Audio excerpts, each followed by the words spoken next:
I love your spirit. Please be welcome to graduate school hooding back in its rightful place after 3 long years. We're glad to be here and glad you're with us.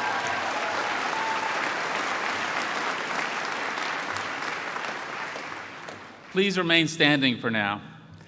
I ask Chaplain Dr. Monet Rice Jalot, Associate Chaplain, to step forward for the invocation.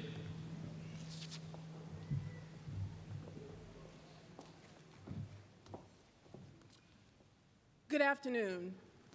We began this hooding ceremony by calling into this space the history of our ancestors whose footprints have brought us here and the life forces that have sustained us. So please join me as we invoke the presence of that which we consider ultimate, saying, "Arise, sacred spirit, arise. Engulf this space and be our most distinguished guest. Energize this celebration so that each of us feels the significance of the importance of this milestone moment, knowing that we have not arrived here today alone or only for ourselves.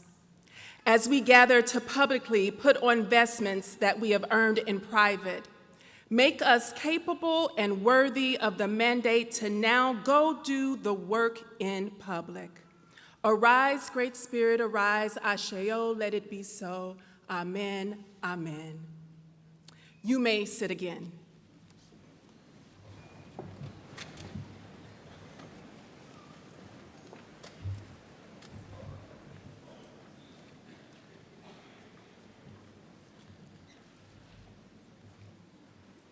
Well, on behalf of Dean Dwayne Godwin, who sends his regrets, and all of the faculty of the Graduate School of Arts and Sciences, I welcome you all.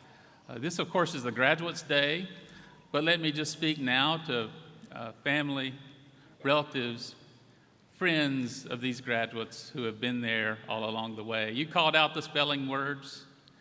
You helped with the homework. You fixed the skint knees and the skint hearts. You're always there to pick them up when they were feeling down. So thank you for that, and I know they'll thank you for that correctly later on today. To the faculty and staff of Wake Forest, you helped them up as well. You told them when they were wrong, but you helped them to make it right.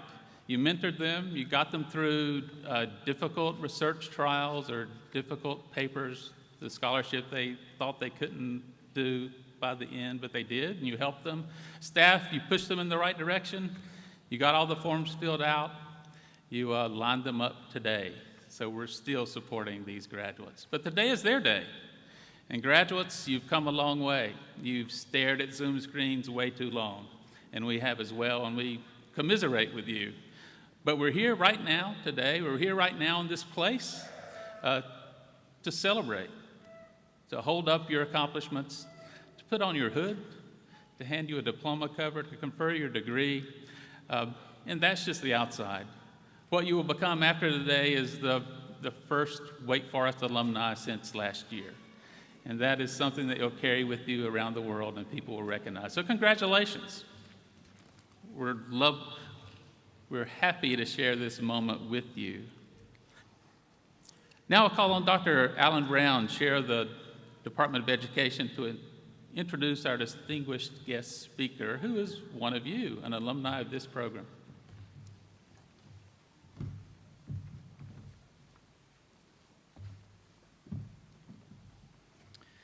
Good afternoon, and congratulations to all of the graduates and their families. 3 years ago, a group of graduate students who would soon sit where you are today took on an educational leadership project, a professional search for Department of Education alumni spanning the decades. Those students became absorbed by the accomplished career trajectories of the alumni they encountered, and they decided they would select one educator to propose for a future graduate hooding speaker. After an exhaustive search and thousands of alumni and a very democratic selection process, those graduate students narrowed the field to one alumnus, and they wrote the following to Dean Brad Jones in the summer of 2019, and I quote, "As graduate students of the Department of Education at Wake Forest University, we are delighted to submit Dr. Nikolai Vitti as nominee for the honor of Distinguished Guest at a Graduate School of Arts and Science hooding and award ceremony. Dr. Vitti is a dynamic and influential voice in the field of education. and is currently working to improve the Detroit public school system as superintendent. A double deacon who received a Bachelor of Arts in History from Wake Forest University in 2000 and a Master of Arts in Education in 2001. He went on to receive his Doctorate of Education from Harvard University in 2012.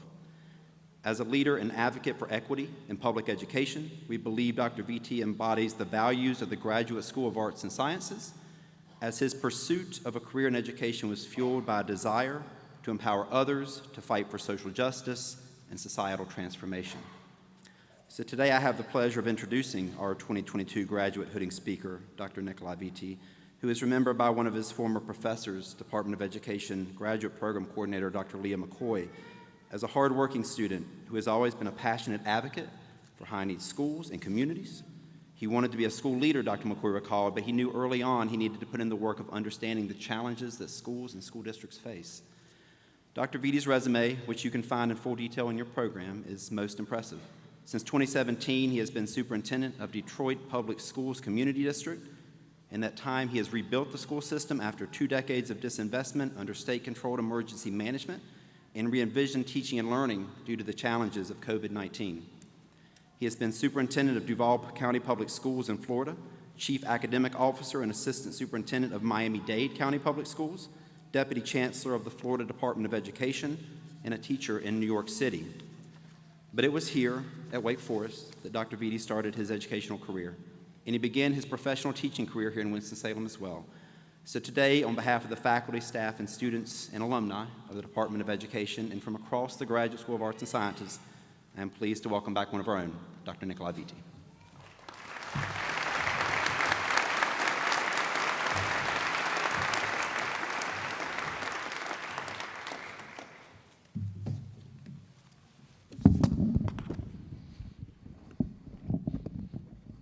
Good afternoon, everyone.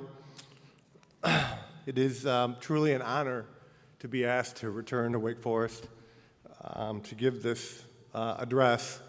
I want to congratulate all the graduates today, all the families that made today happen, all your faculty that supported you on the way.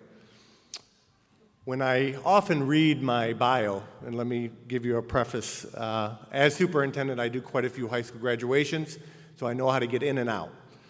So I'll be as quick to the point and as brief, because I know you're just eager to see the graduates graduate and move on. You know, when I read my bio sometimes and people talk about the work that I've done, I sometimes wonder if that's really me. When I think back of my life and challenges that I've overcome, lots of people that helped me on the way, I don't always know the person that that bio is related to. I come from Metro Detroit, son of immigrants. My father immigrated from Italy. My mother was a teenage mother, did not graduate from high school, went back to get her GED.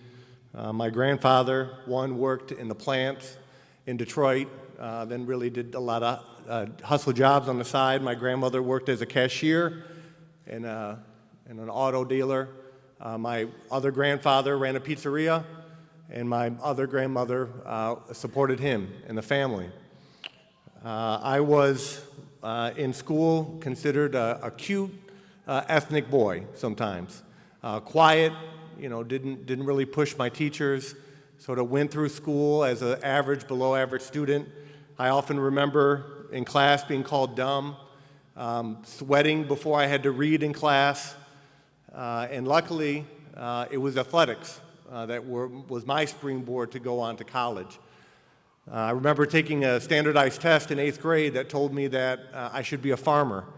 And growing up in Metro Detroit, I don't think I ever saw a farm. You know, and then as I got into high school, I ended up lettering in 4 sports. I think 8 varsity letters, had opportunities to play football, different degrees and divisions, and basketball and baseball. And my parents separated when I was young. My father came here to North Carolina, also worked extremely hard.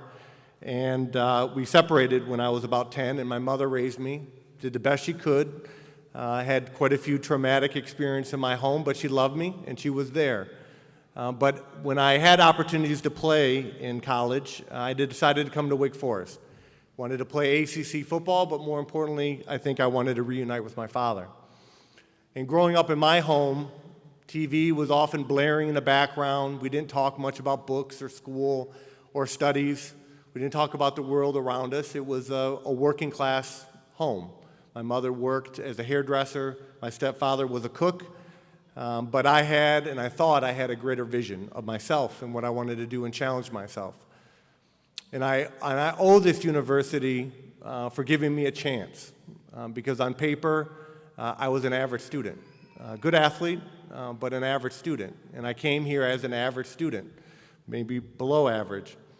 And if any of you have ever seen the movie Boys in the Hood, when Trey goes to live with his father, Lawrence Fishburne, it almost changes his life. He starts to understand what it's like to be a man and the challenges related to that. Well, when I came to Wake Forest and I came to North Carolina, I started to live with my father. My father wasn't Lawrence Fishburne, but he wasn't a black nationalist, but he was an Italian nationalist. And through reconnecting with him, I started to understand who I was and who I wasn't. And a lot of young men don't have that opportunity to go to that evolution and understand who they are and who they're not. So here I am at Wake Forest, beautiful campus. My mother drove me, and the first thing that my mother said was, "Wow, everyone has such beautiful teeth." And they asked me to do this address, and they had 2 years to change their mind, almost 3 years. And I remember becoming superintendent in Jacksonville, and they talked about what did it feel like to go to Wake Forest. And I said, sometimes, and I don't mean this in a negative way, it felt like a country club. It was very hard to be here sometimes and see people drive BMWs and Mercedes and go to winter vacations in Colorado and ski. And I received a lot of hate mail from Wake Forest alumni when I said that, but I wasn't not trying to be derogatory. In fact, you can all Google my name and know that I make quite a bit of money now, so I'm in that rich category. So I try not to be a hypocrite, but that's how I felt when I came to the university. I felt out of place. I didn't connect with the climate and culture. Grits and the Bible Belt, all that was new to me. But at the end of the day, this university transformed me. And as I played football, I started to understand that I actually had an identity beyond an athlete. And I started to recognize through the support of my father, my stepmother, Alicia, being in their home, I felt almost like an adopted child, where the TV was not on. In fact, I don't think we had a TV. We cooked natural dinners and we talked. We talked about books. We talked about politics. And suddenly I was blossoming and growing and becoming hungrier and hungrier for knowledge, for words. Later I had learned that I was dyslexic. I didn't know that. And that's why school was so hard for me in elementary and middle school and high school. And while I was here, I became obsessed with learning. And I went to my coach, Jim Caldwell, and I said, you know what? I'm behind. And the only way I'm going to catch up is if I stop playing football and I completely dedicate myself to academics. And he thought I was a bit crazy, but he said, I understand, and I appreciate and respect your decision. Worked at the library. I don't know if they hired me because I look like a football player to do security at the front door, or I was the only one who was willing to work first thing Saturday morning and Sunday morning. Never joined a fraternity, didn't go to one party during my undergraduate studies. My goal was to be the best student I could and read one extra book every week. Became obsessed with the English language, writing down every word, bought a small spell check dictionary to learn how to pronounce words that I didn't hear at home, to learn how to pronounce words I would read in books. Ended up graduating, undergraduate with a 3.8 GPA, and I remember one of the assistants gave me a Phi Beta Kappa award letter, and I said, what is this? I didn't join a fraternity. And he said, no, this goes to only the top undergraduates throughout the country. Met my beautiful wife, who's here, Rachel, my best friend.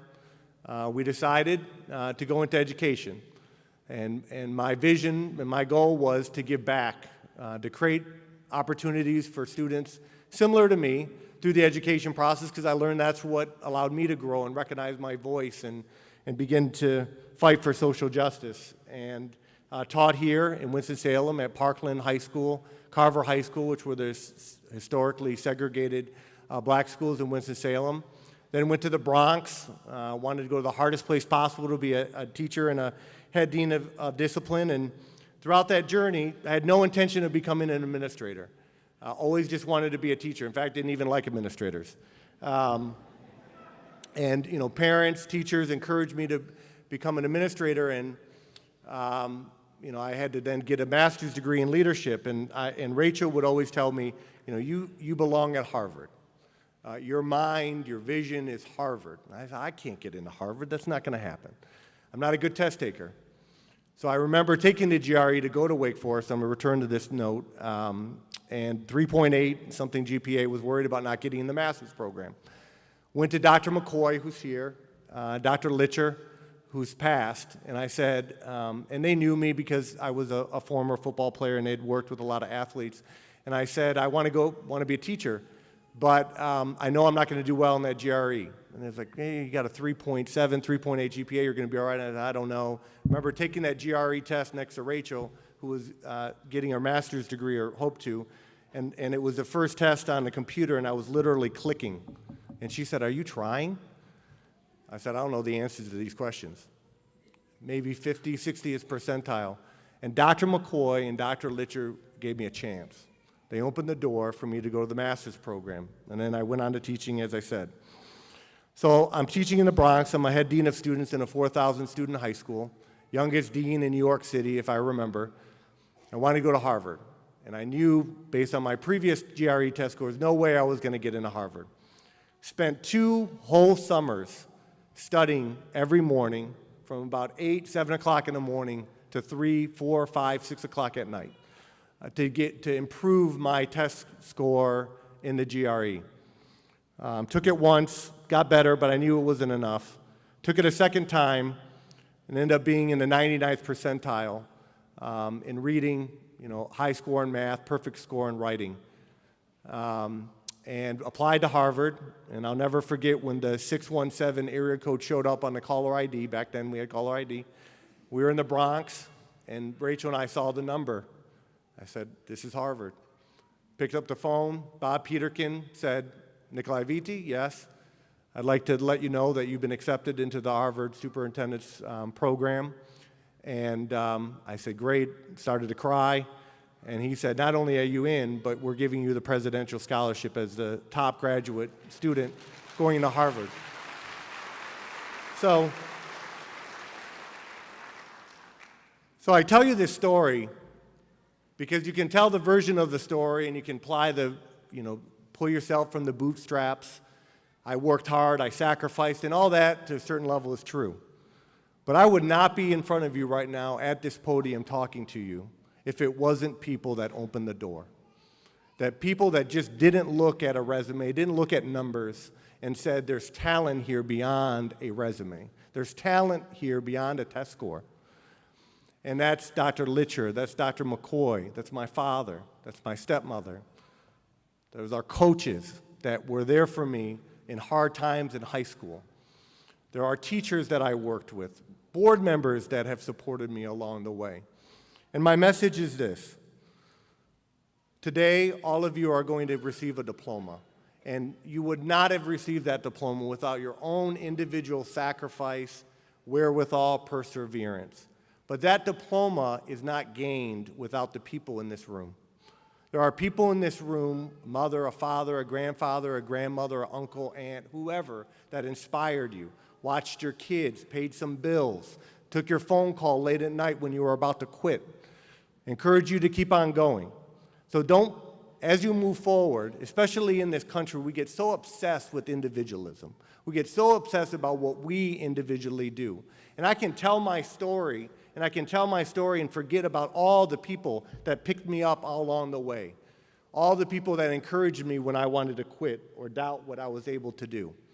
So today's diploma is about you, but it's about all the people that allowed you to get to this point. But it is a key That diploma that you're going to get today is a key for yourself. It is going to open up more doors than you could imagine. But it is also a key for other people. There are people that are not in this chapel right now that deserve to be in this chapel. There are people that deserve this opportunity. And no matter how hard it was to get here, no matter all the tribulations, all the disadvantages that some of you had, and I know you had them, even more than me, less than me, more than me. Every one of you are walking out of this chapel with a degree of privilege that you didn't have before. You all have a degree of privilege more so than other people that you grew up with, that are in your home, that you know. And your goal, your mission, is not to walk out these doors and just think about yourself. Your mission and your goal is to use that diploma to open up the door for other people. Now, how do you do that? Some of you are going into fields where that's rather easy. You've already had that calling. Some of you are going to be scientists. Some of you are going to be researchers. When you're in the room, when the door's closed, will you advocate for the person that doesn't look like they belong? When you're behind closed doors and people say, he shouldn't be here, she shouldn't be here, are you going to advocate for that person?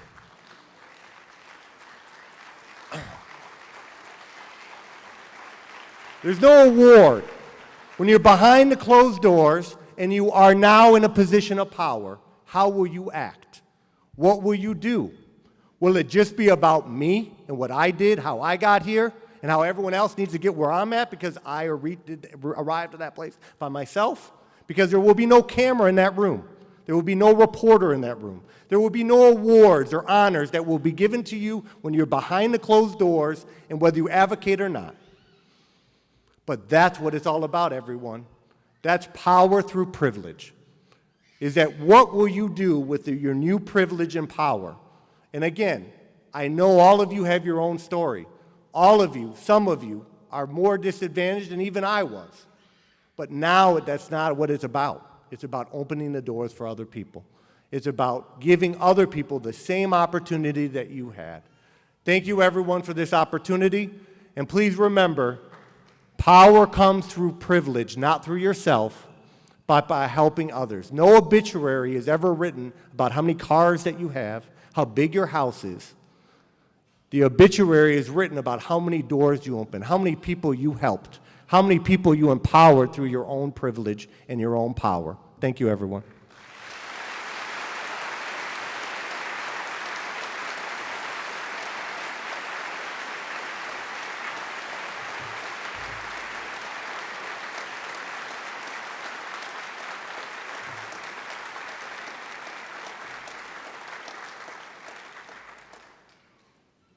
What an inspiring message for us all. I almost hate to let Nikolai know that we are now GRE optional.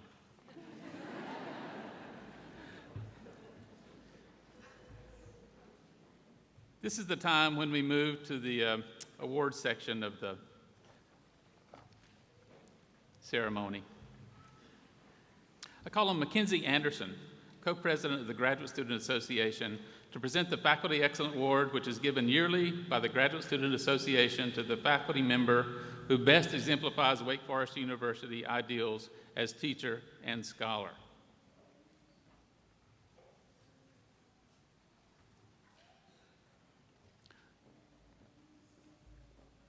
The Graduate Student Association received an impressive number of nominations for the Graduate Faculty Excellence Award this year. We trust that this indicates both the outstanding nature of the graduate faculty at Wake Forest University and the high regard of the graduate students for the excellent mentorship they provide. It's my pleasure to announce that the recipient for this year's Faculty Excellence Award is Dr. Kenneth Bernhout, Professor of Mathematics and Statistics. Dr. Bernhout, please come forward.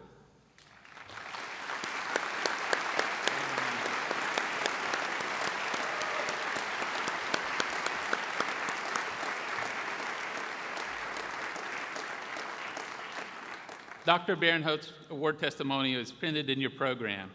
Please join me in congratulating him once more.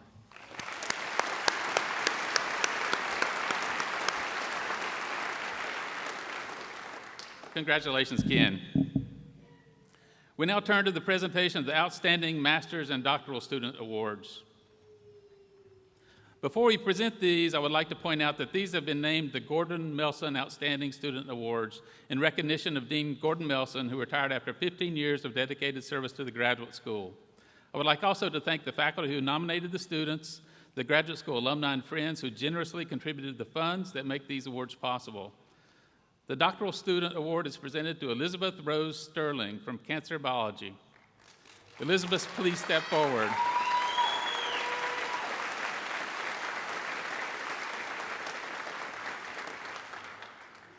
Yes, please step forward, Elizabeth. I was looking for you.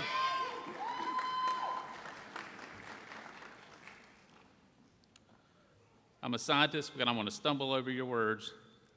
Elizabeth's dissertation was on CD47 receptor as a marker of therapeutics and targeting of cancer. She demonstrated that blockade of the receptor regulates T-cell immunometabolism to improve responses to cancer immunotherapy and sensitize tumors to checkpoint inhibitors. The work resulted in 6 high-impact publications with 2 more under review. In addition to her outstanding publication record, her nominators also wrote of her leadership and mentoring qualities that exemplify the highest standards we hold for recipients of the Melson Award. Elizabeth's award testimony is printed in your program. Please join me in congratulating Elizabeth.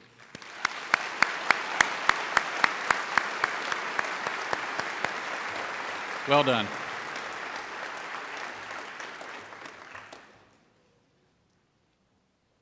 The Master Student Award is presented to Diana Madrid Fuentes from the Biomedical Engineering Program. Diana, please come forward. Diana's thesis involved advanced medical imaging processing to quantify muscle phenotypes from computed tomography and magnetic resonance imaging scans across projects in caloric restriction, myotonic dystrophy, and spaceflight-induced muscle deconditioning. Her nominators described her as possessing exceptional research, leadership, and teaching skills that she applied in mentoring 6 graduate and undergraduate students while earning her own degree, with a commitment to inclusive mentoring that well represents the best of Wake Forest. The word testimonial for Diana is printed in your program. Please join me in congratulating her now.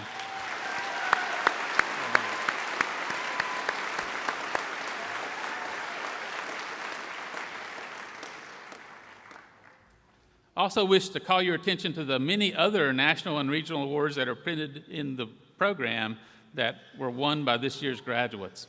They're listed in your program on page 6, I believe. Time does not permit me to read all the names here, but we're very proud of you all for those awards and the merit of your achievements. Congratulations to each and every one of you.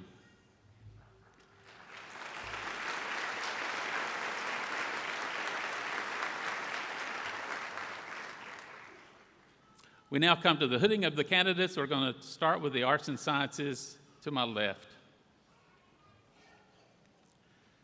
Will the candidates for the degree Doctor of Philosophy in the Arts and Sciences please stand and come forward?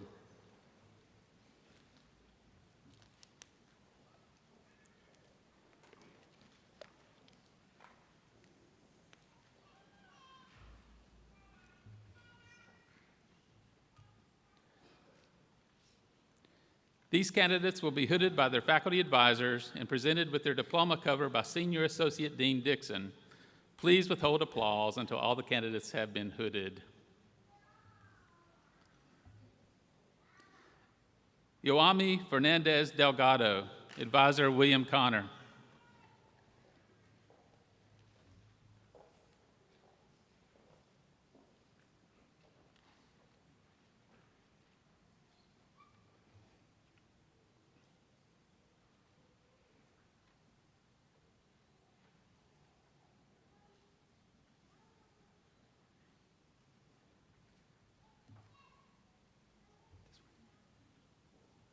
Bill, while you're standing there, I'm going to make you blush. This is Bill's 20th degree recipient and his final one. Thank you for your years of service, Bill.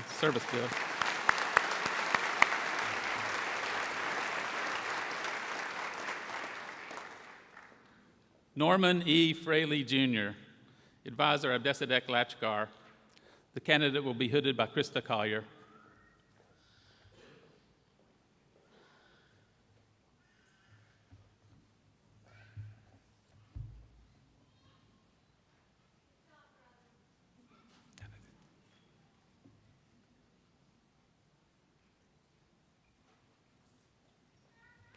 Well done, Norm.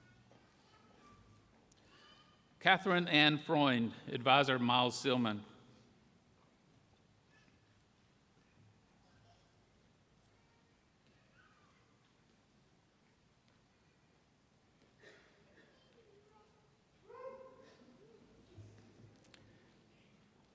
Jennifer L. Howard, advisor David Anderson.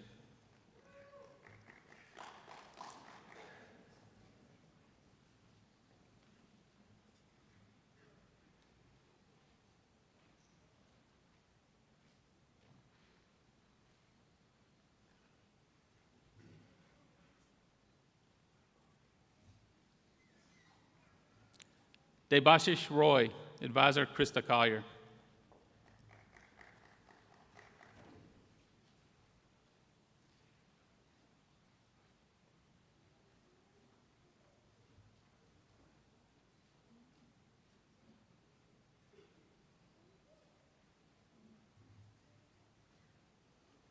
Israel Suarez, advisor John Lukesh.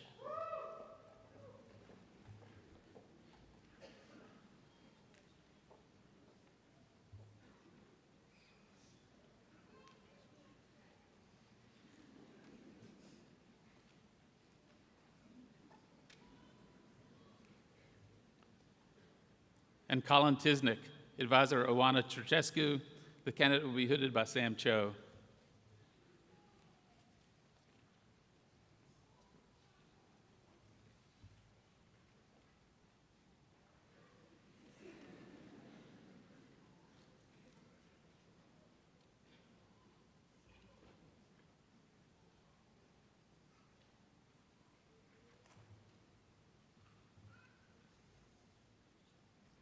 Well done, PhDs.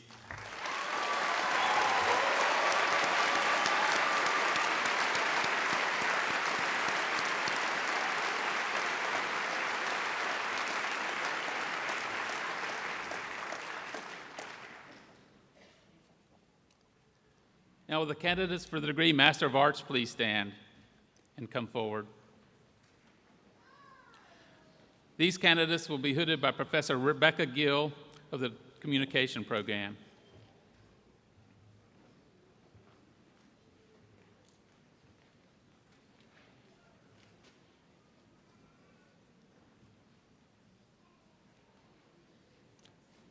Habiba Ahmed.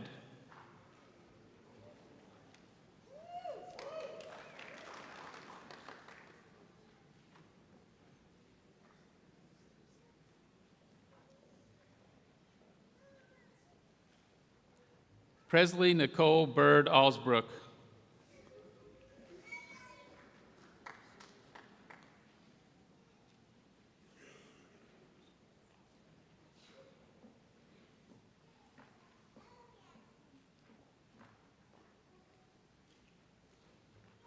Alexis Arzwaga.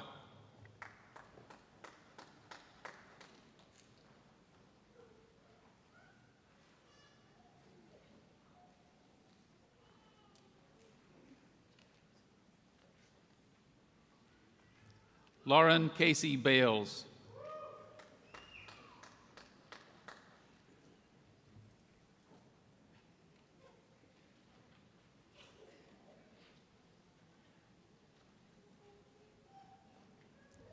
Kelsey Elizabeth Barber.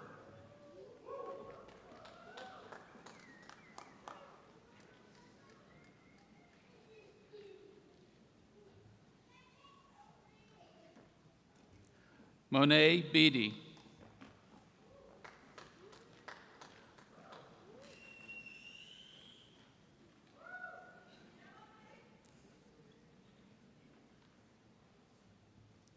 Jordan J. Bennett.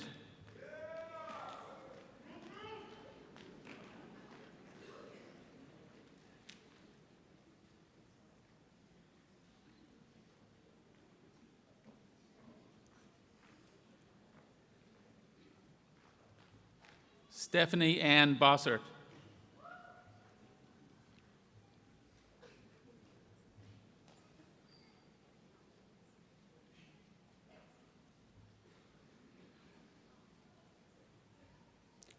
John Philip Brealey.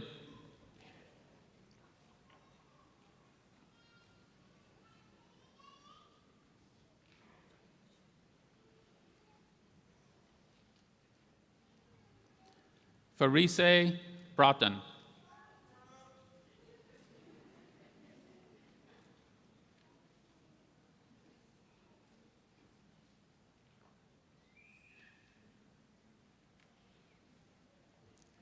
Jana Lee Bird.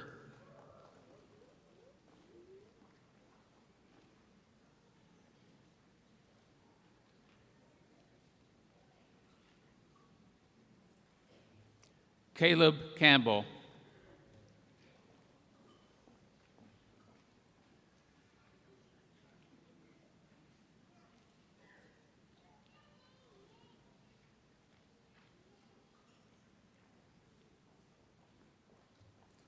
Marta Eugenia Cañas.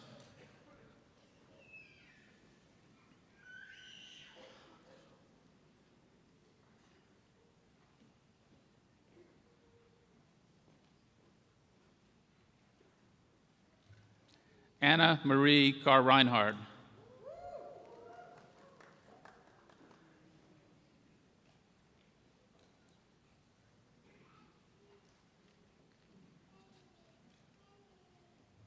Madison Ann Casey.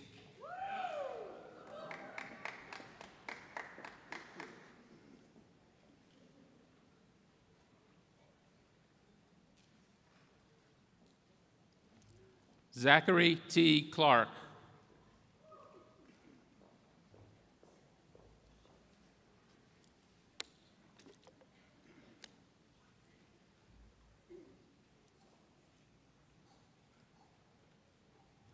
Stephen Claude.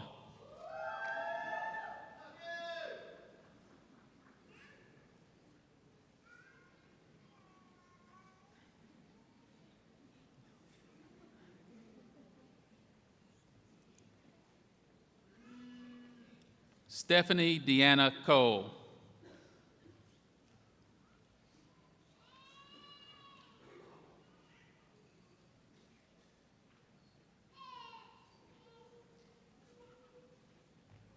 Paris Coleman.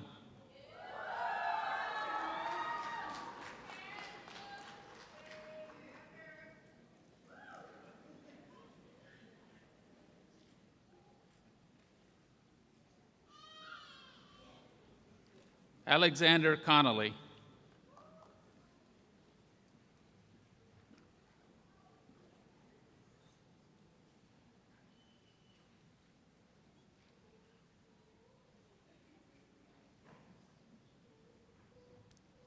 Kevin Carter Cook.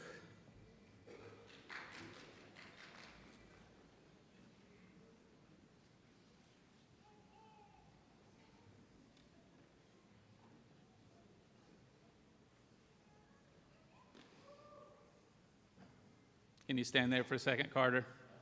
Carter Cook is the second Wake Forest alumnus in all time to become a quadruple deacon.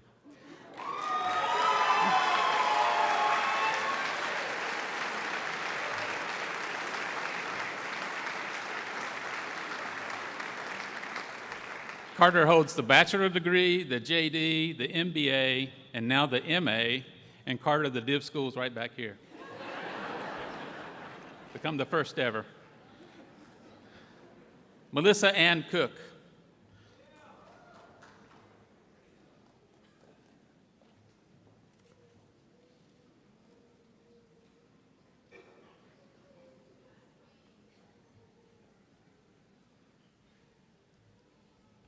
Hannah R. Cooper.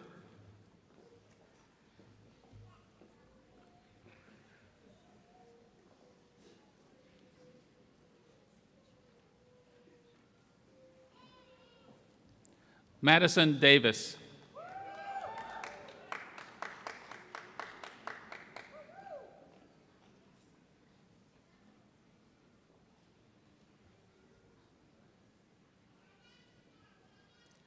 Courtney Sky Deacle.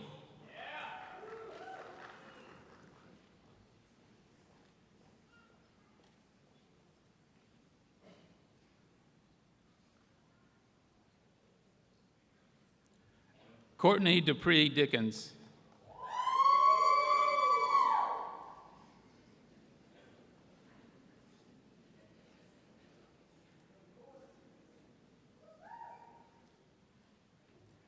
Megan Doherty.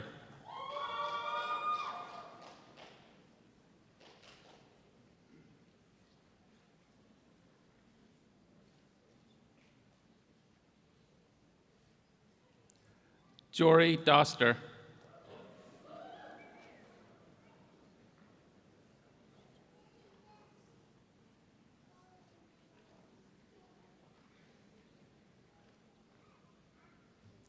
Ian Rogers DuBose.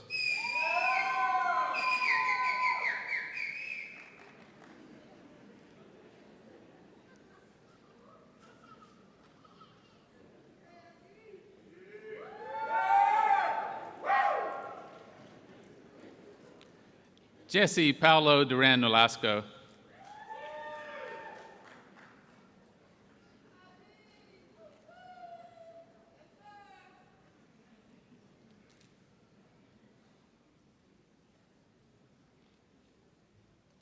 Ashley Nicole Dyer.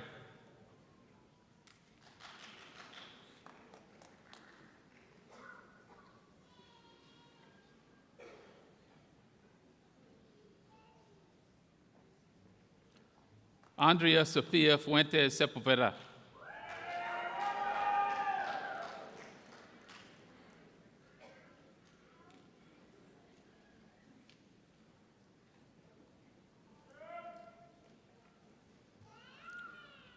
James Michael Harold Germany.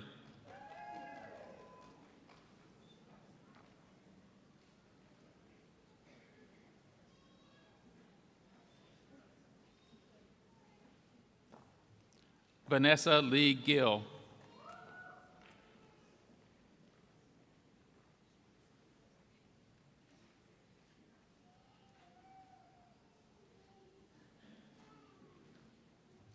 Samantha Hamilton.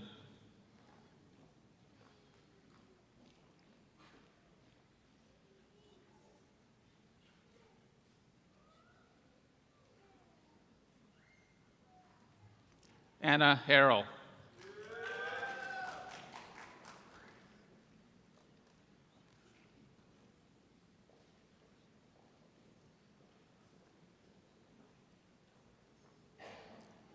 Megan Hawkins.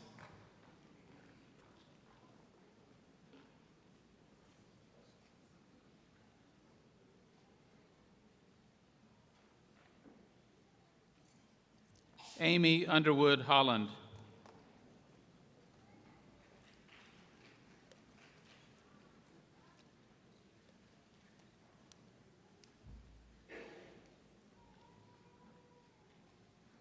Shannon Howley.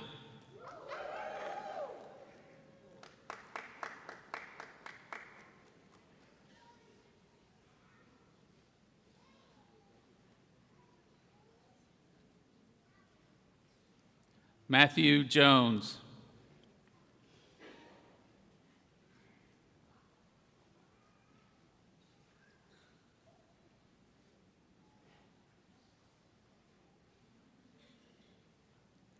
Jensen A. Kirkendall.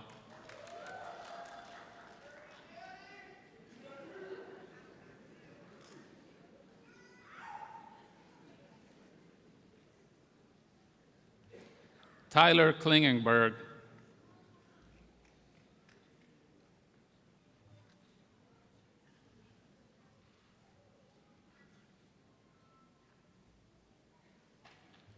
Sina Kuistani.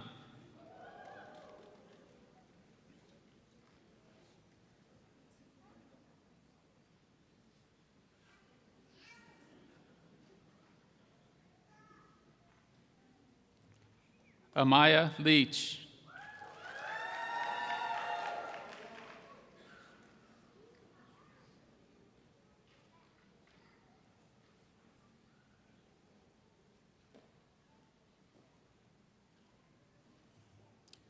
Catherine LeBay.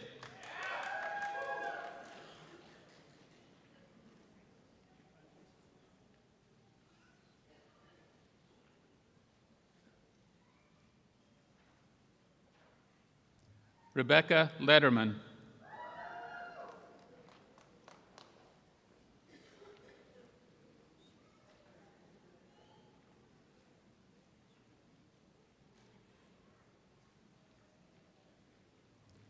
David Lee.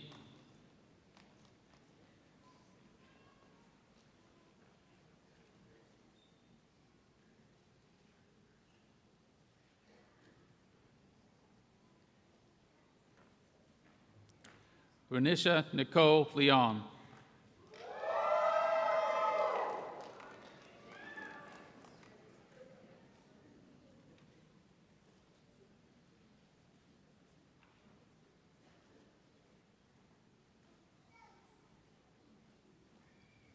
Mackenzie Mick.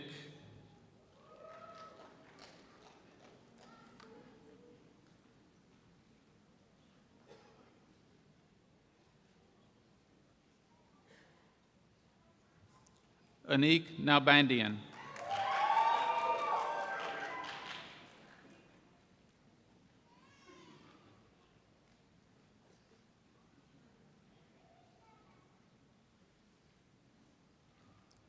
Noah Anches.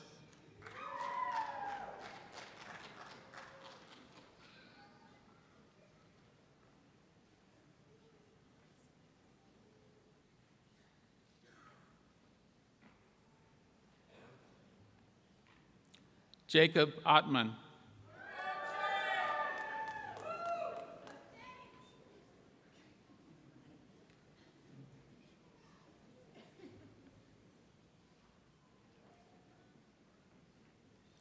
Amanda R. Overdurf.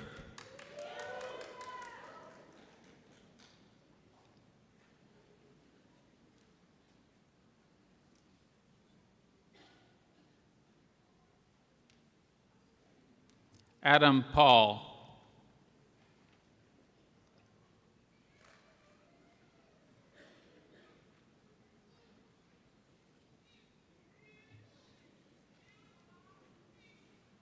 Alexandria Purcell.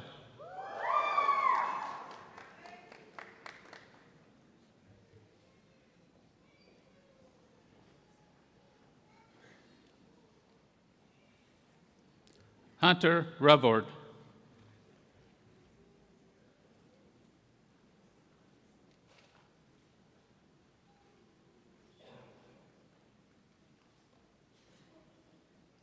Frank Tilly Robinson, Jr.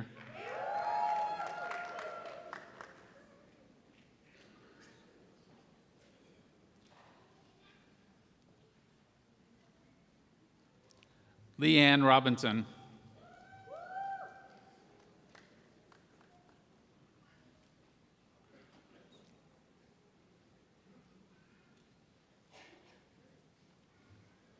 Morgan Rowley.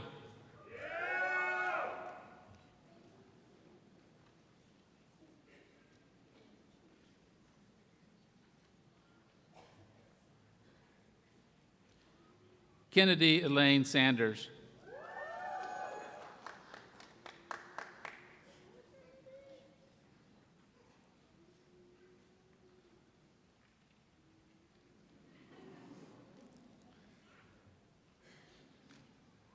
Tatiana Sanina.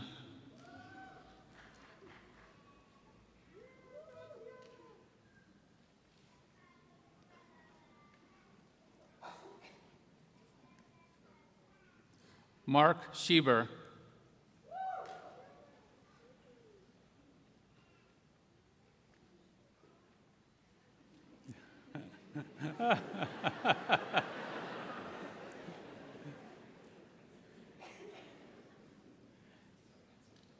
Jeffrey Schmall.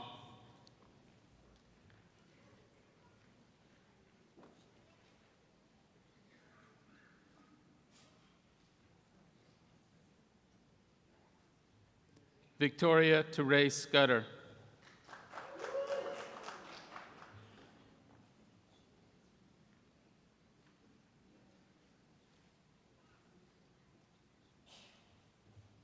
Elena Sego.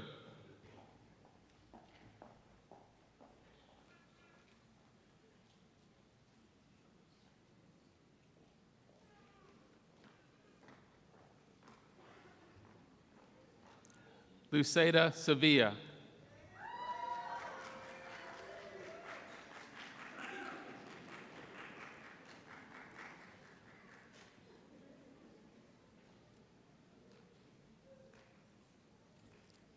Shelley Stevenson.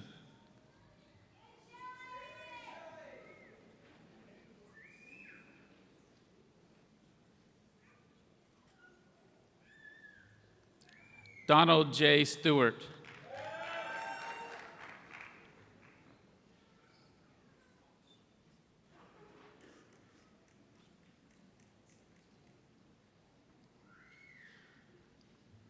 Caitlin Strott.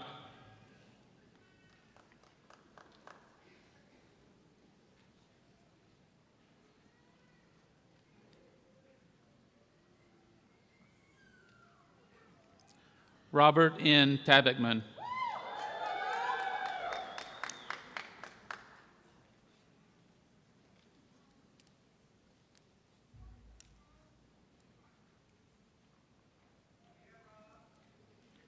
Taylor Brooke Troll.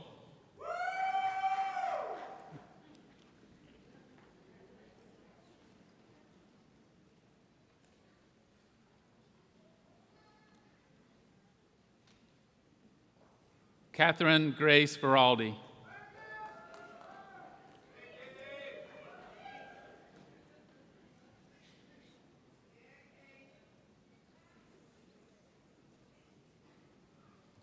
Jamie Villers.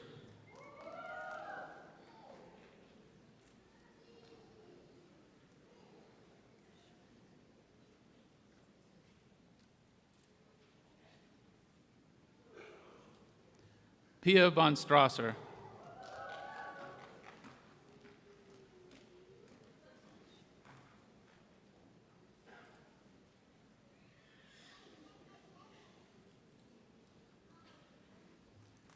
Sarah Wychick Gross.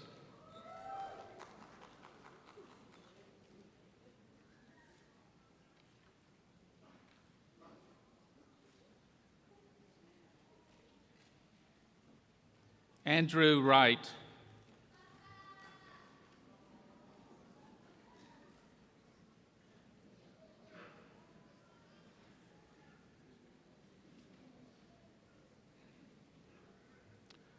Mutu Wu.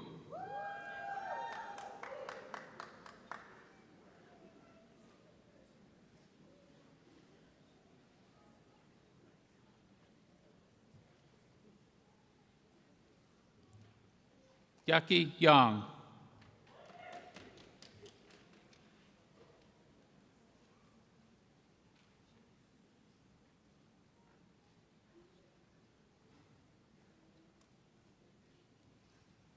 And Fanny Zhang.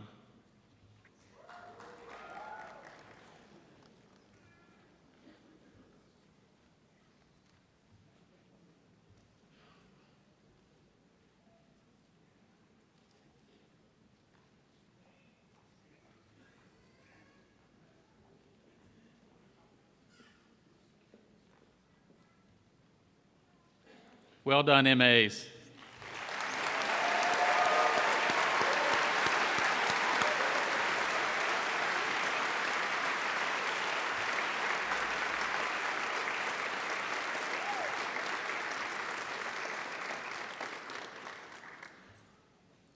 Now, will the candidates for the degree Master of Science please stand and come forward?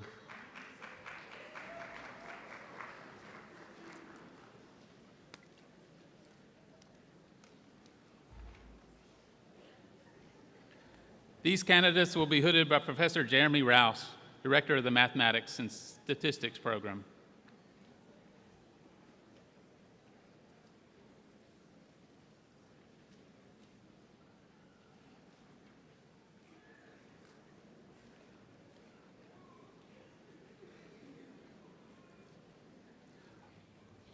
Robert Whitley Allen, Jr.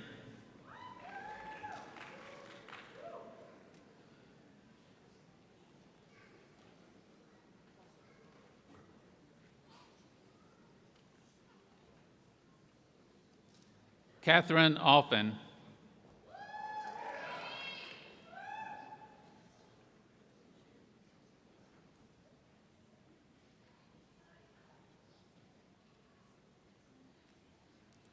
Lydia A. Bailey.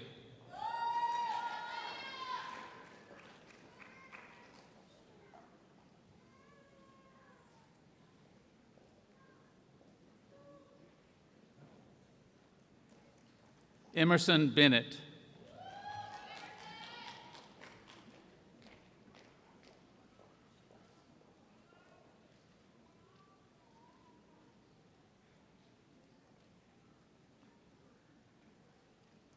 Claire Birchtold.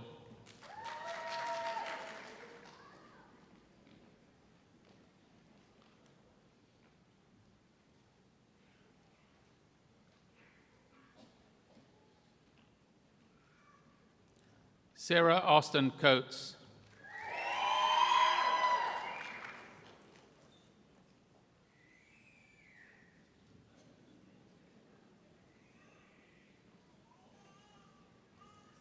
Juliana Volpini Costa.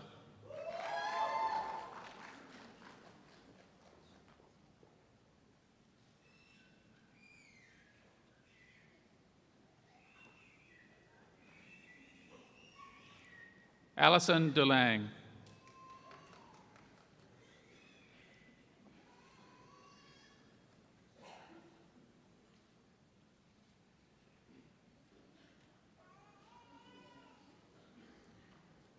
Tianyu Dong.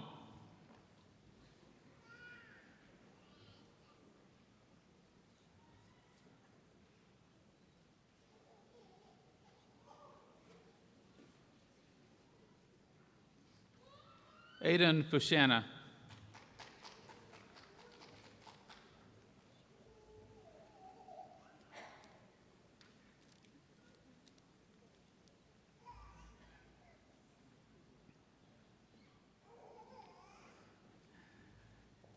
Joy Andrea Euchre Filippa.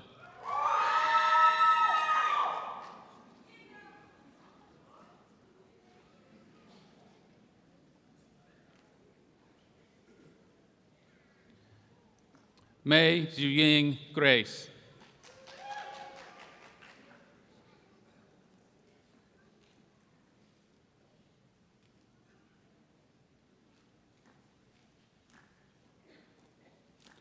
Michael Harmon.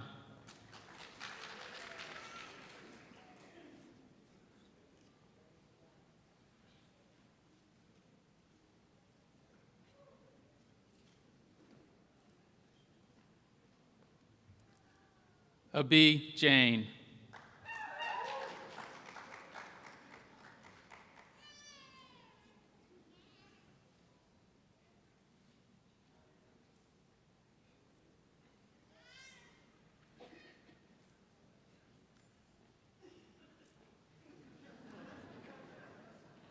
Jian Guan.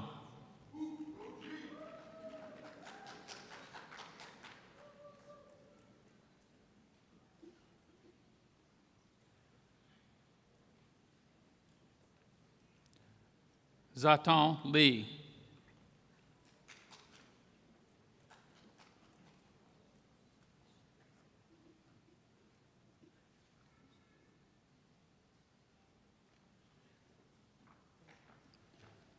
Christy K. Levency.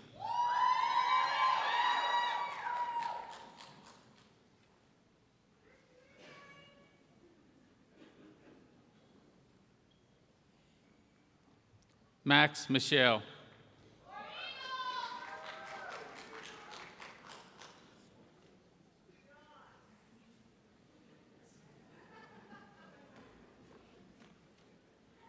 Alyssa Grace Moore.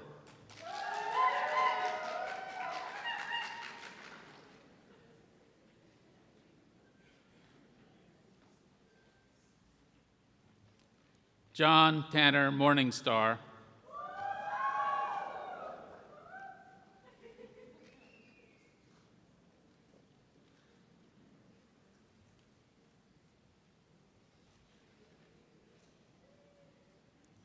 Donald Ray Stewart III.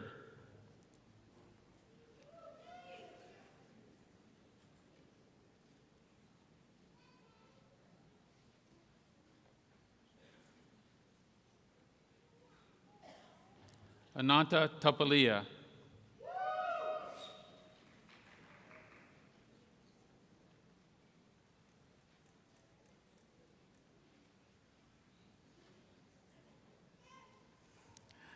Kuxin Tian.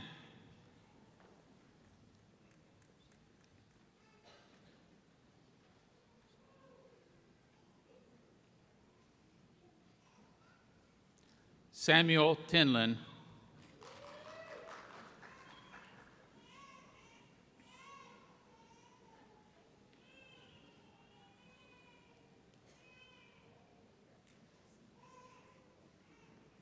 John Turnage.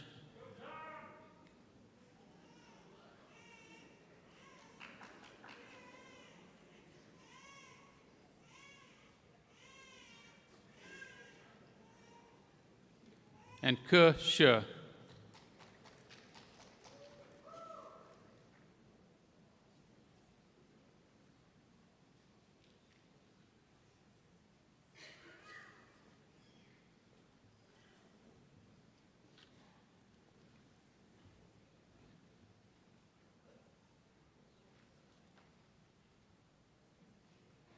Well done, MSs.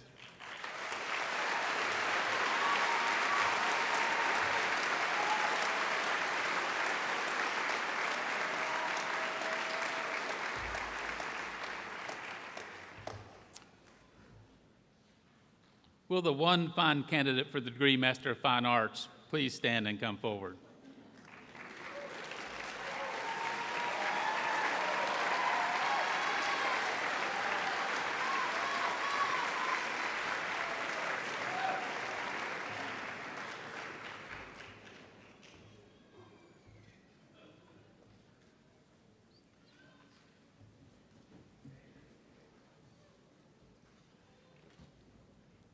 Sorry.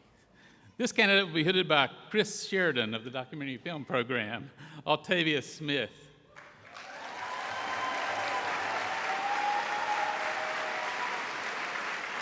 Well done, Altavia.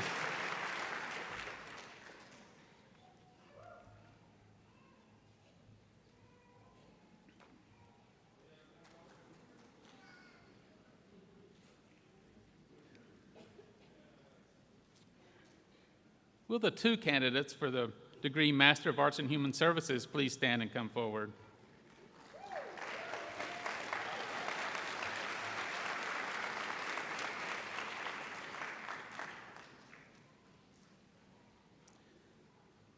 These candidates will be hooded by Professor Bob Nations, Director of the Online Counseling Program.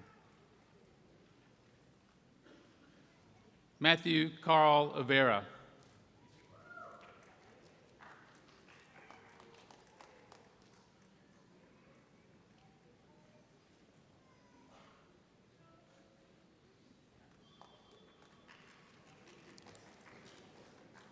Candace Johnette Burris.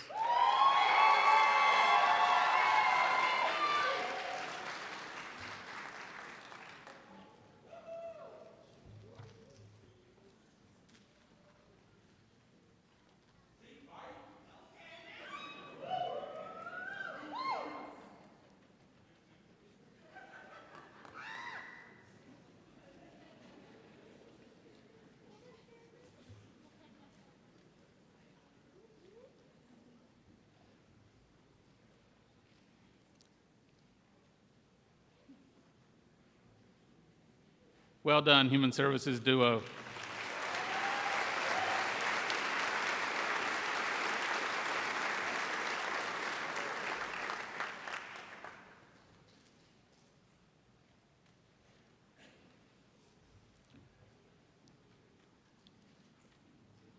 Now will the candidates for the degree Master of Arts in Education please stand and come forward?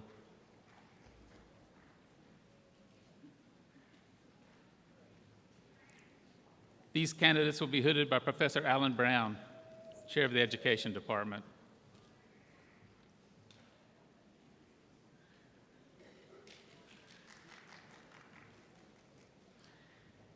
Cameron Alton Dunkel.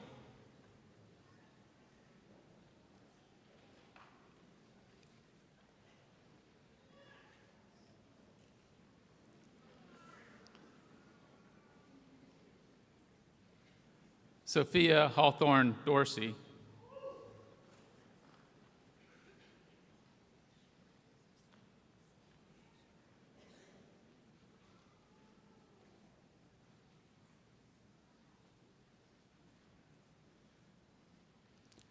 Jennifer Griffin.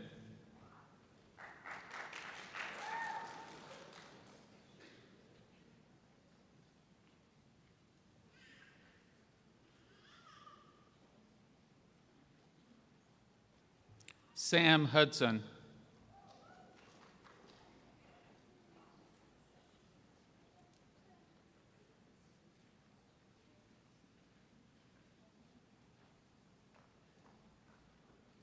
Alexis King.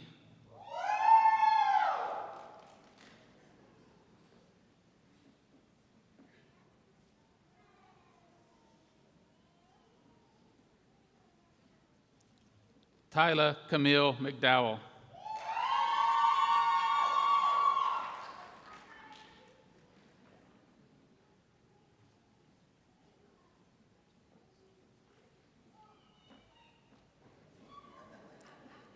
Logan Fillon.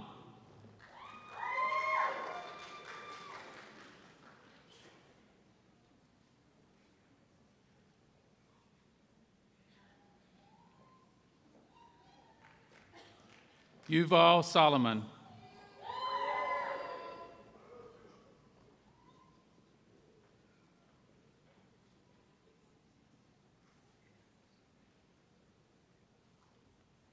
Molly Sugarman.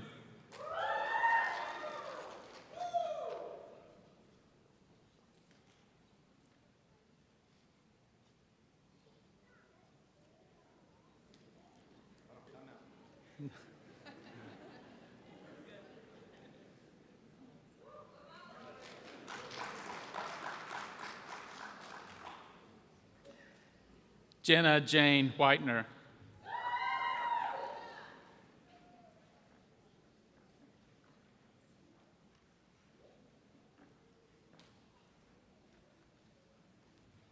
And Yiming Zhang.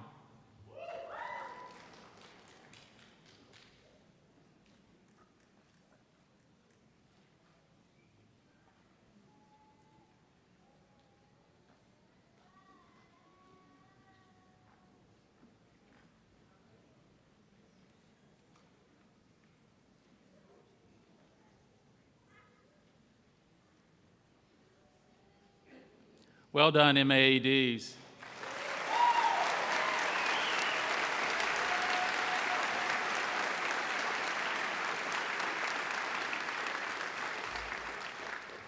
And well done, Arts and Sciences. We're going to cross the aisle to the Biomedical Sciences now.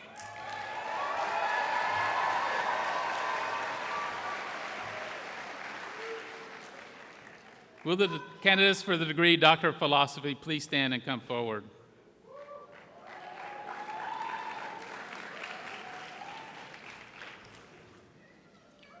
These candidates will be hooded by their faculty advisors.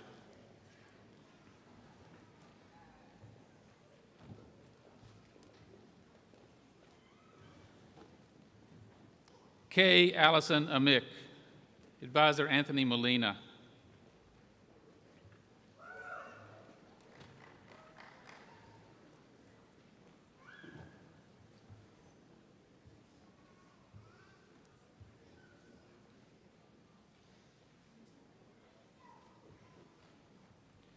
Stephanie Marie Batalis, Advisor Thomas Hollis.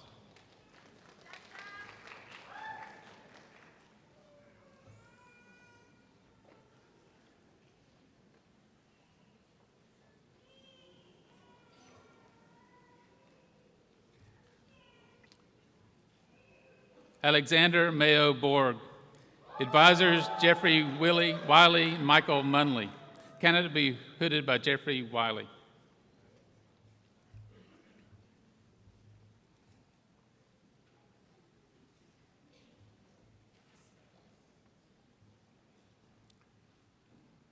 Karan Shamrao Devane, Advisor Scott Gazik.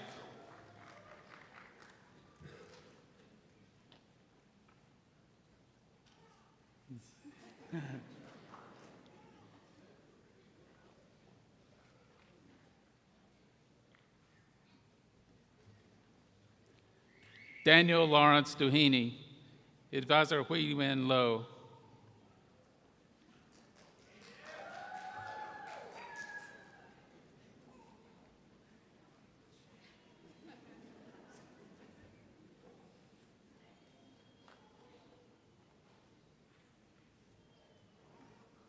Brittany M. Foster, Advisor Bethany Kerr.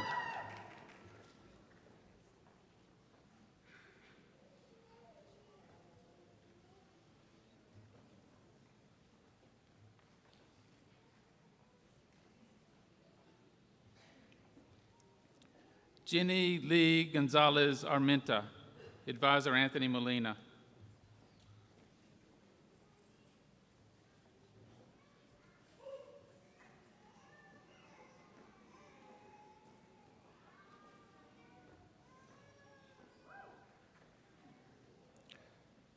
Zachary Samuel Hostetler, Advisor Scott Gazik.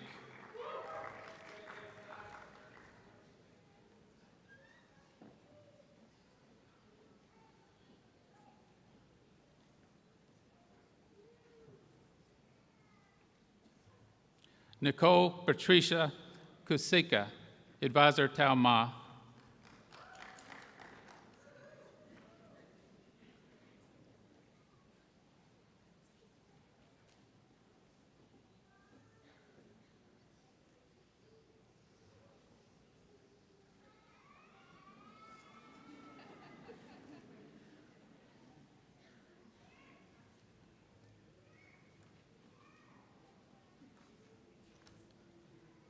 Derek Keller, Advisor Suzanne Kraft. The candidate will be headed by Samuel Lockhart.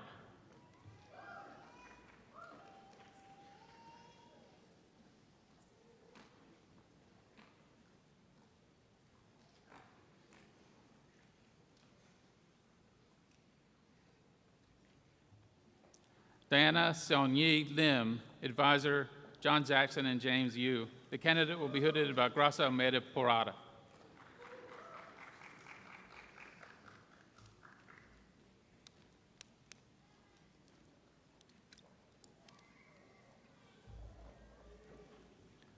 Allison Kenna Myers, Advisor Ziwei Zhu.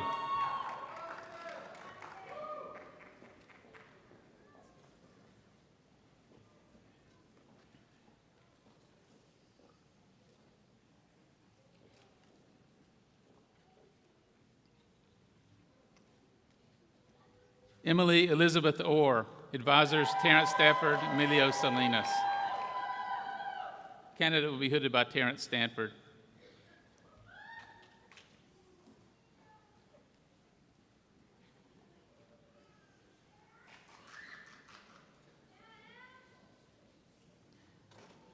Angelica Marie Riojas, Advisor Lauren Cox.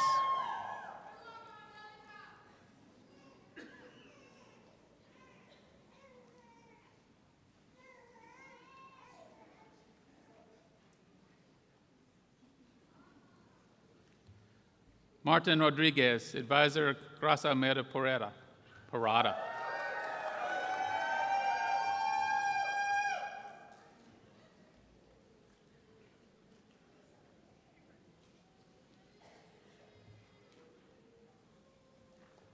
Stephanie Virginia Sanders, Advisor Waldemar Dubinsky.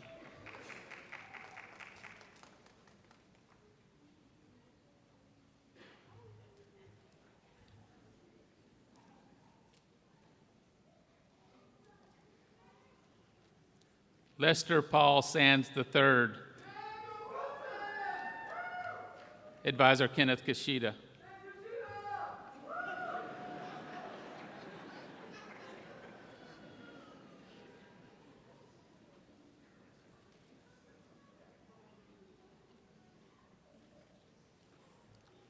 Teresa Lynn Simmermeyer, Advisor Thomas Hollis.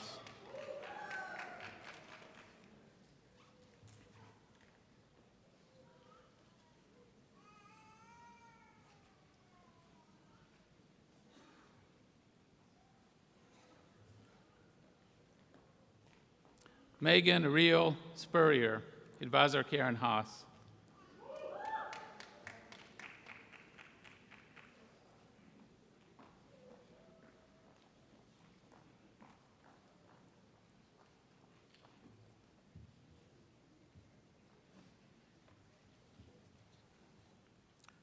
Elizabeth Rose Sterling, Advisor David Soto Pandaja.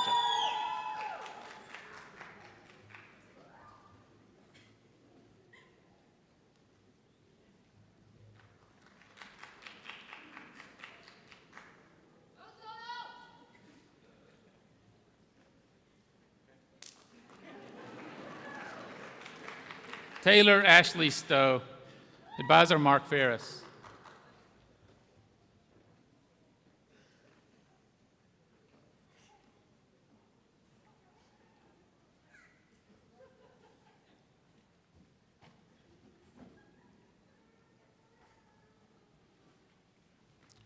And Ethan Nicholas Willie Shelke, Advisor Shay Soker.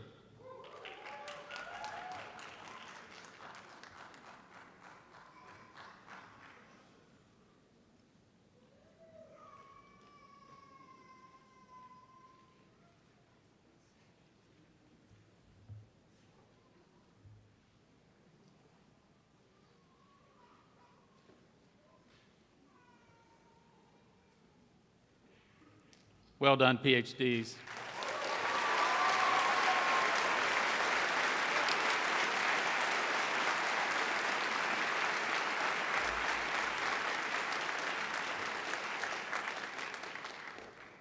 Now, will the candidates for degree Master of Science please stand and come forward?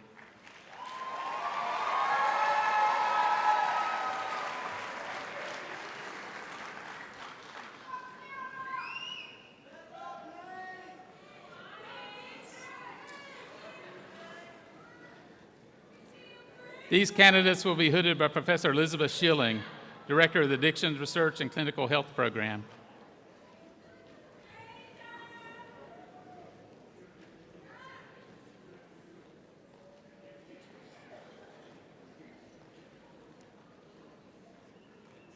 Stuti Santosh Agumkar.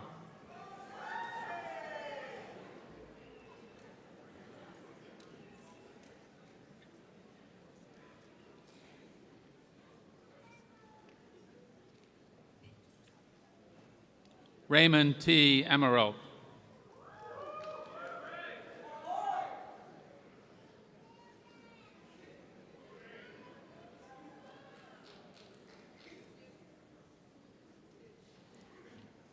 Sarah Anise.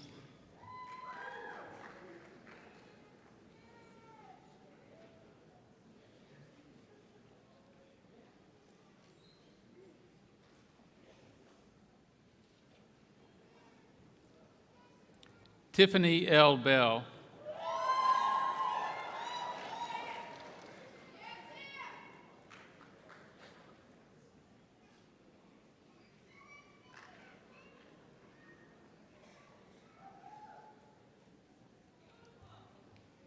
Meredith Riley Bond.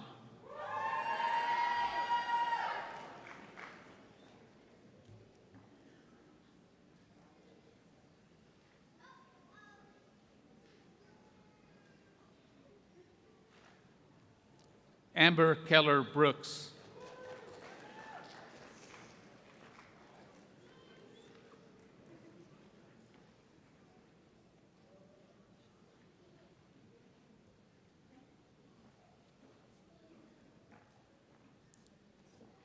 Beverly Christiana Burke.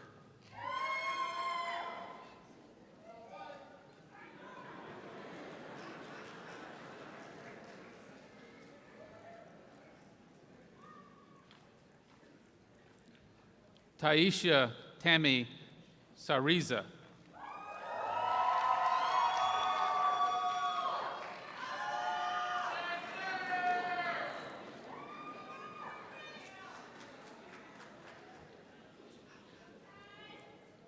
Kayla Michelle Chapman.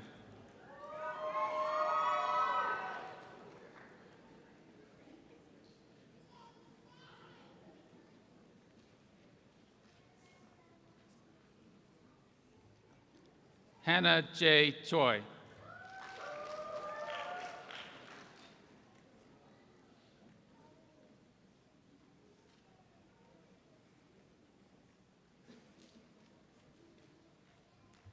Kelly Francis Contino.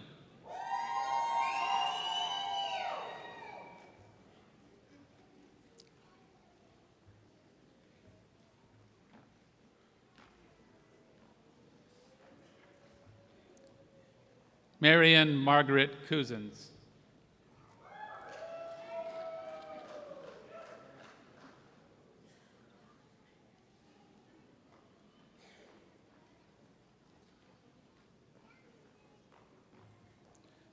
Dacia Alicia Dobson.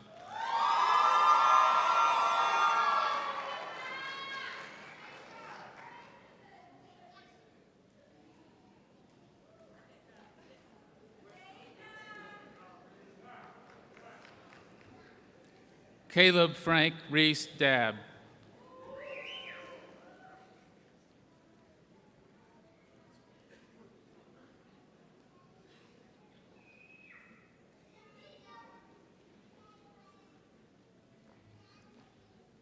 Rihanna Dyer.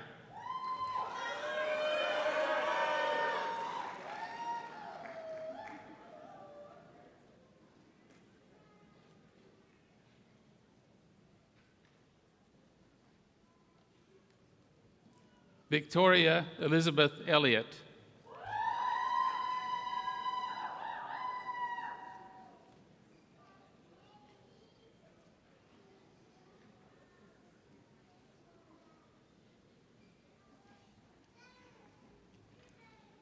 Hannah Jolie Erb.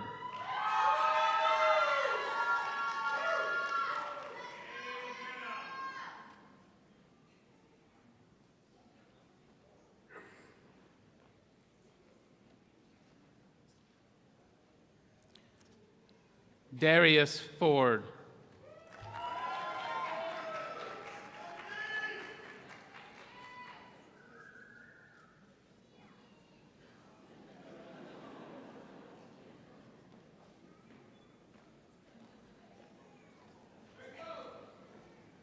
Diana Alejandra Madrid Fuentes.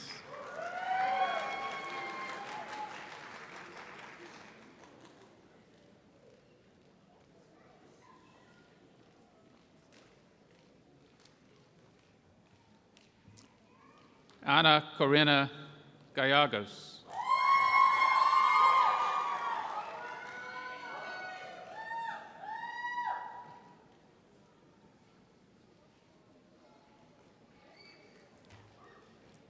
Robin Greisinger.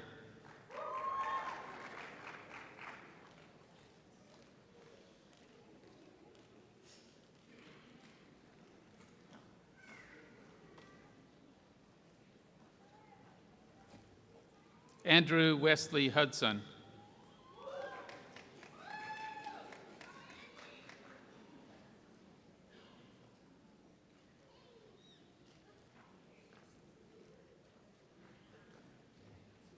Tristan Matthew Heinard.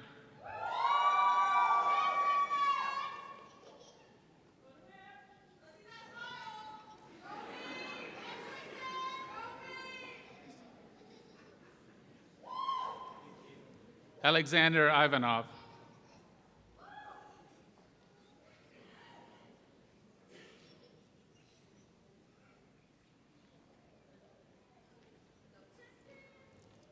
Megan Nicole Jenkins.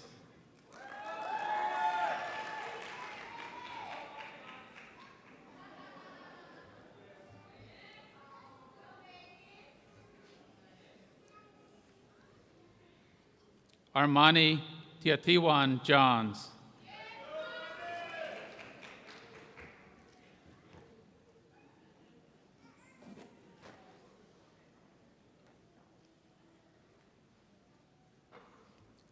Anna Virginia Caneb.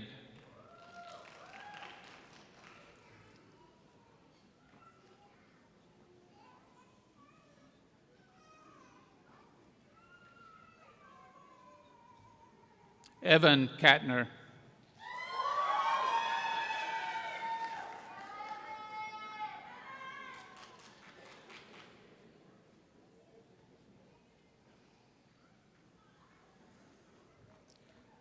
Caitlin King.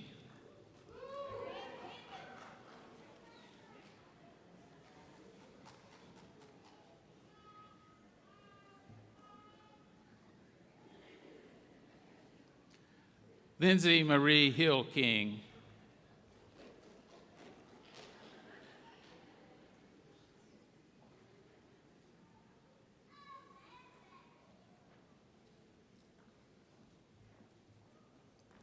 Beatrice C. Koski.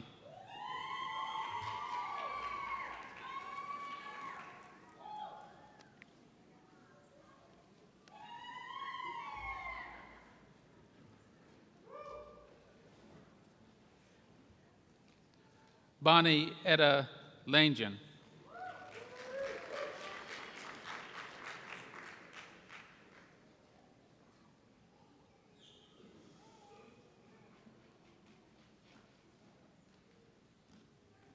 Anna Laura Lay.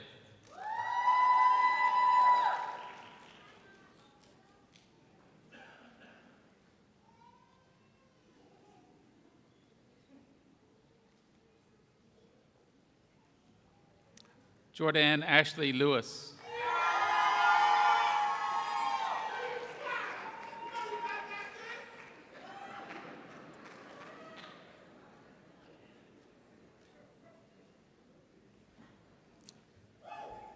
Kayla Isabella Angelique Laura.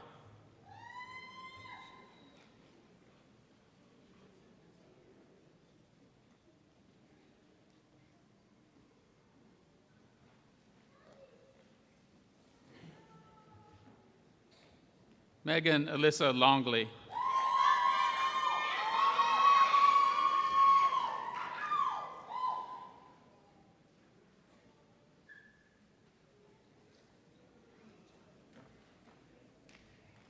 Ava Mae McCain.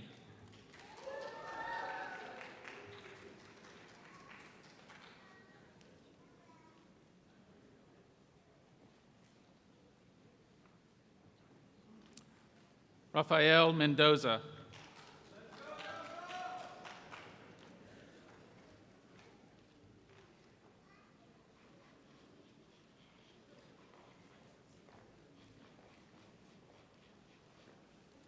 Alexis Elizabeth Morse.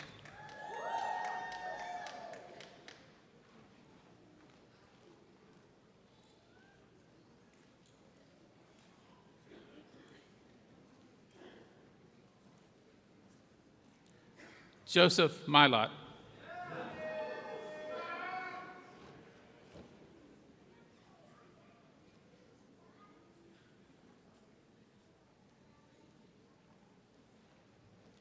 Tamara Oakham.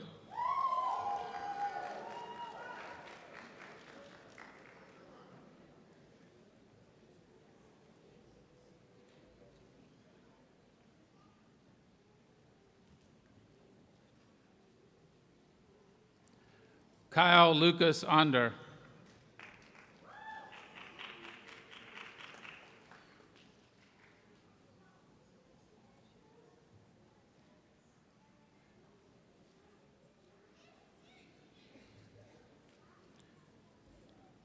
Jed Arnold Osei.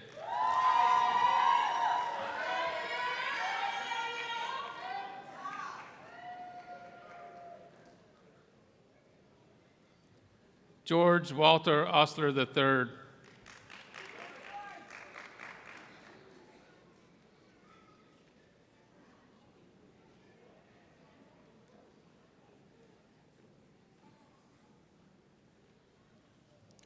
Alexandra Parson.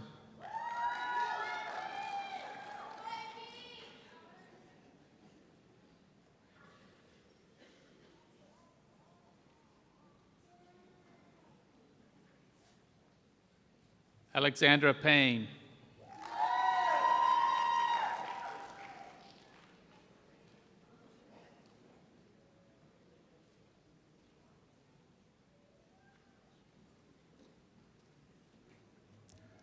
Cole B. Peeler.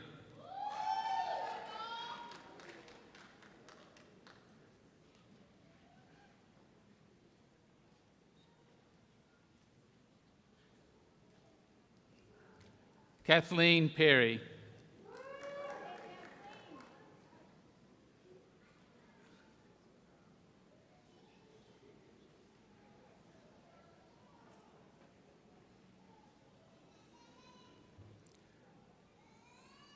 Rochelle Christina Peterson.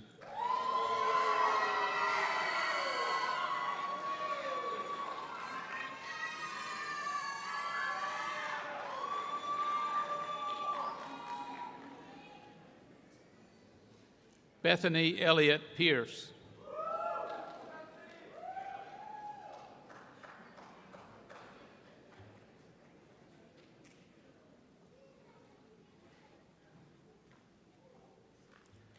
Stacy Rose Pitcairn.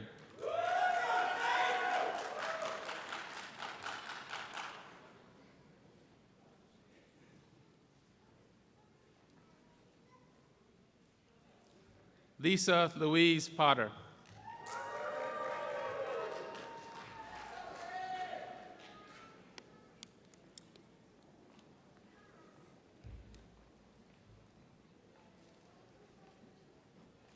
Daniel Joshua Quillen.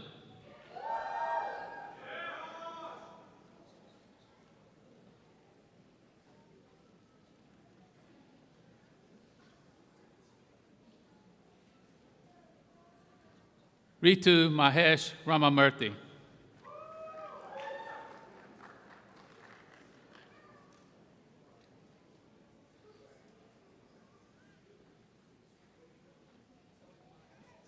Alexandra Sarah Regan.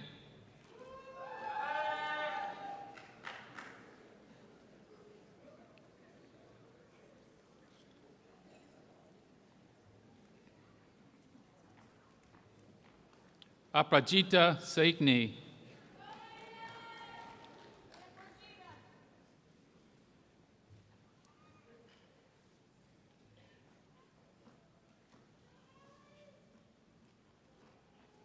Marina Sawiris.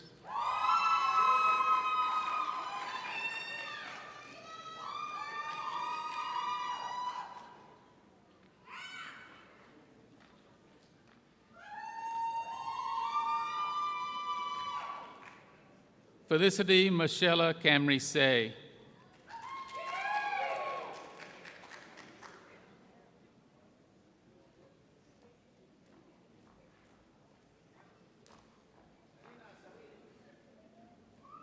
Mary Frances Seegers.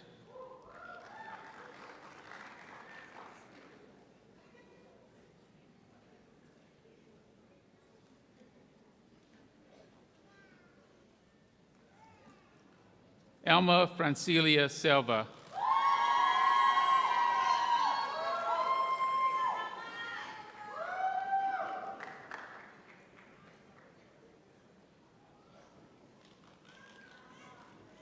Catherine Patricia Seymour.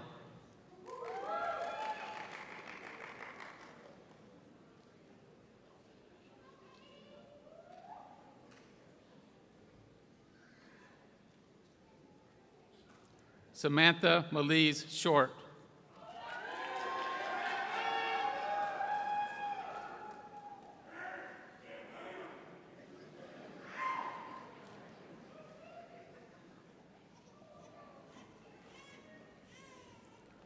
Casey Potts Spry.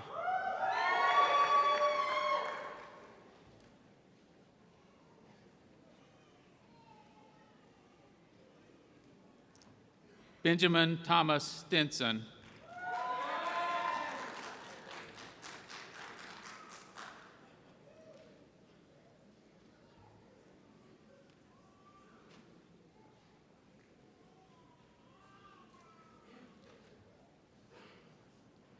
Lindsay Stowers.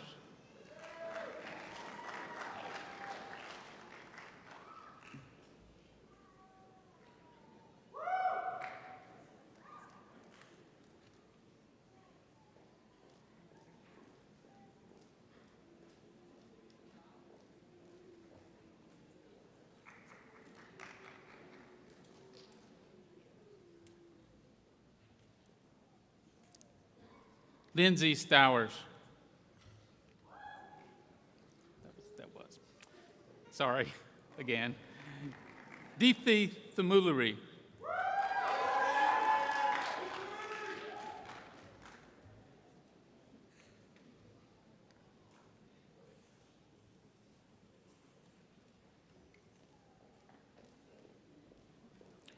Megan Iyer Todd.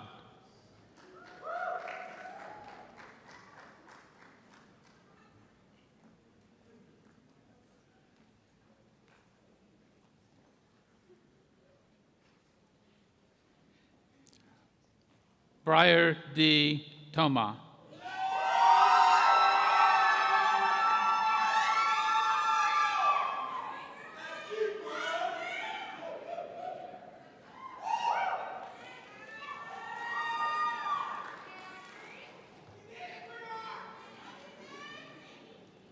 Sierra Nichelle Tomlinson.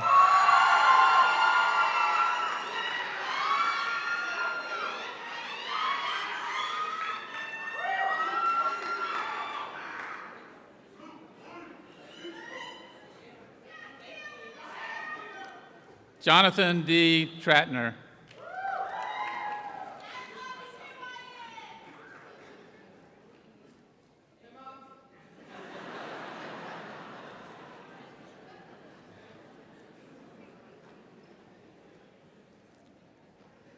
Dominic C. Walker.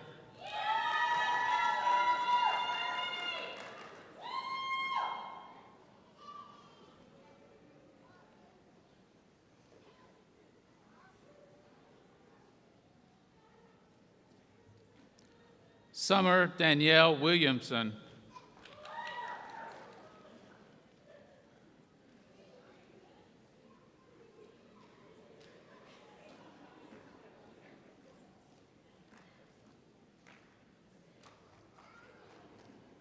Macy Deandra Wilson.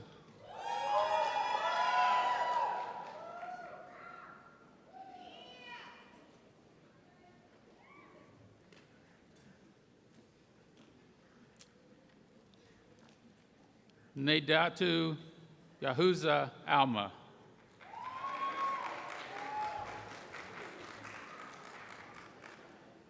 I tried.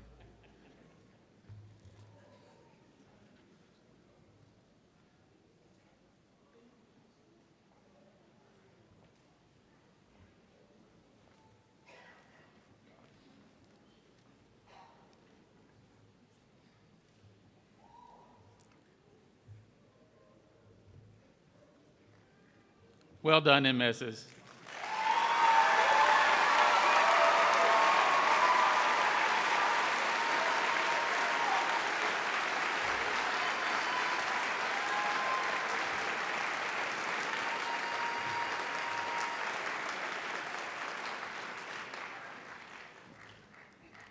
I now call upon President Wente for the conferral of the degrees. President Wente, I want you to know we're delighted that you're here with us. We're so glad you're at Wake Forest, and welcome to your first hooding in the graduate school. I hope it's the first of many to come.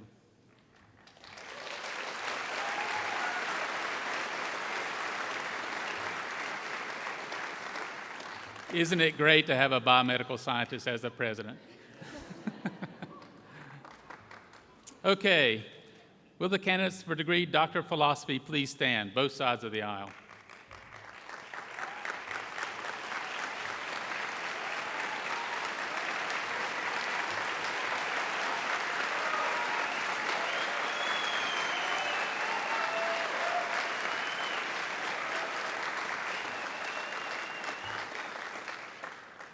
Candidates, your chance to celebrate however you see fit, may involve throwing your cap, will occur immediately after President Wente confers your degree. President Wente, these fine candidates will have met all of the requirements for the degree Doctor of Philosophy. It's with great pleasure that I present them to you on behalf of the faculty of the Graduate School of Arts and Sciences for the conferral of their degree.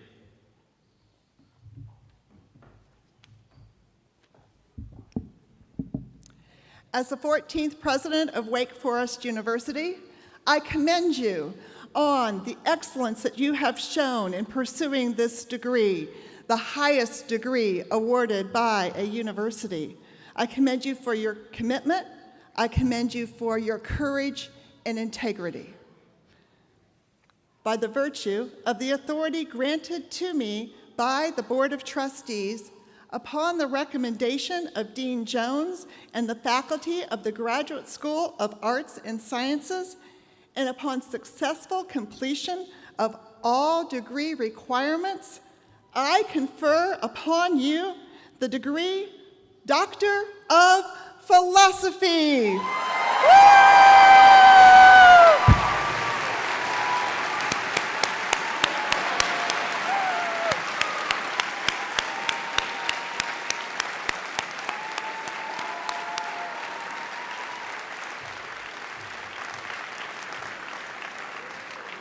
You may be seated.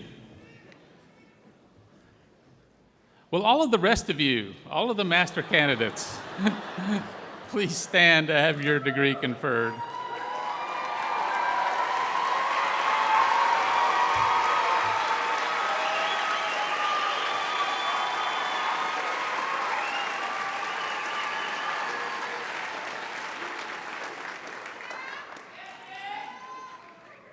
Those standing are the candidates for the degree Master of Arts, Master of Science, Master of Fine Arts, Master of Arts in Human Services, and Master of Arts in Education. Your chance to celebrate will come immediately upon the conferral of your degree by President Wente. President Wente, these candidates will have met all of the requirements for these master degrees. It's with great pleasure that I present them to you on behalf of the faculty of the Graduate School of Arts and Sciences for the conferral of their degree.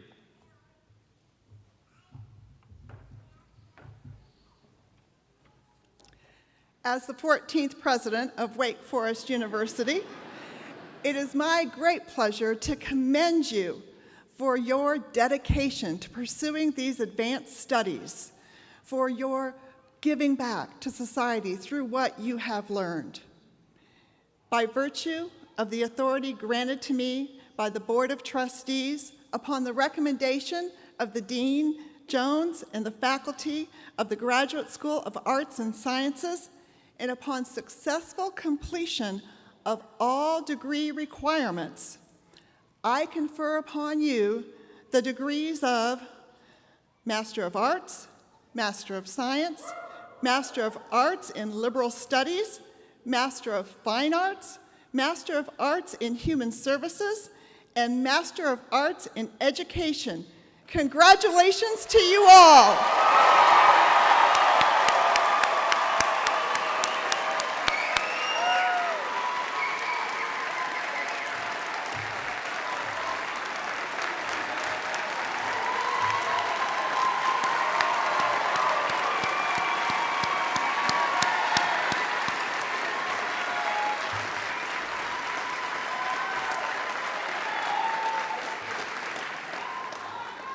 Well done. You may be seated.